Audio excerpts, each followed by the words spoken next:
আসসালামু আলাইকুম রহমতুল্লাহ। ভিউয়ার্স, আশা করি ভালো আছেন যে যেখানে আছেন, দেশে অথবা দেশের বাইরে। সবাইকে শুভকামনা। আমাদের সাথে থাকবেন, চ্যানেলটিকে সাবস্ক্রাইব করে বেল বাটনটি অন করে দেবেন নতুন নতুন খবর পাওয়ার জন্য। চলুন এখন আপনাদের সামনে যে খবরটি নিয়ে এসেছি এই খবরটি আপনাদের শোনাই। ভিউয়ার্স, এর হেড করেছে নাসরুল্লাহকে হত্যায় যুক্তরাষ্ট্রের তৈরি বোমা ব্যবহার করা হয়েছে বা ব্যবহার করেছে ইসরায়েল। মার্কিন সিনেটর, অর্থাৎ একজন মার্কিন সিনেটর এই বক্তব্যটি রাখছেন। তার নাম হচ্ছে মার্ক কেলি। ভিউয়ার্স, আমরা মূল খবরে চলে যাচ্ছি, আপনারা সাথে থাকবেন আশা করি। লেবাননের বৈরুতে হিজবুল্লাহর প্রধান হাসান নাসরুল্লাহ, এই হাসান নাসরুল্লাহকে হত্যায় ইসরায়েল যে বোমা ব্যবহার করে তা ছিল যুক্তরাষ্ট্রের তৈরি। গতকাল রোববার এক মার্কিন সিনেটর কথা বলেছেন। গত শুক্রবার রাতে বৈরুতে ইসরায়েলের বিমান হামলায় নাসরুল্লাহ নিহত হন। 3 দশকের বেশি সময় ধরে তিনি লেবাননের শিয়াপন্থী রাজনৈতিক দল ও সশস্ত্র সংগঠন হিজবুল্লাহর নেতৃত্বে ছিলেন।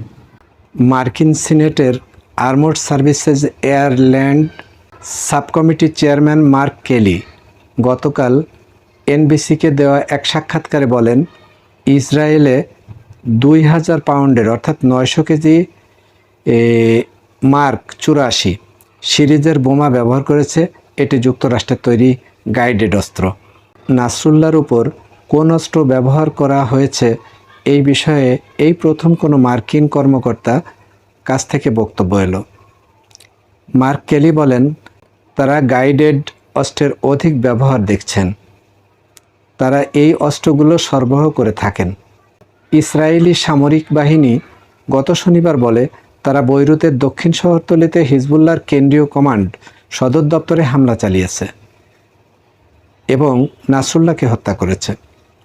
নাসরুল্লাহর উপর হামলায় কী ধরনের অস্ত্র ব্যবহার করা হয়েছে এ বিষয়ে ইসরায়েলি সেনাবাহিনী কোনো মন্তব্য করেনি এবং মন্তব্য করতে রাজিও হয়নি। ভিউয়ার্স, এ বিষয়ে পেন্টাগনের কাছ থেকে তাৎক্ষণিকভাবে কোনো বক্তব্য পাওয়া যায়নি। যুক্তরাষ্ট্র ও ইসরায়েলের দীর্ঘদিনের ঘনিষ্ঠ মিত্র, ইসরায়েলের বৃহত্তম অস্ত্র সরবরাহকারী দেশ যুক্তরাষ্ট্র। ভিউয়ার্স, এতক্ষণ আপনারা যে খবরটি শুনলেন এই খবরটি প্রথম আলো ছেপেছে।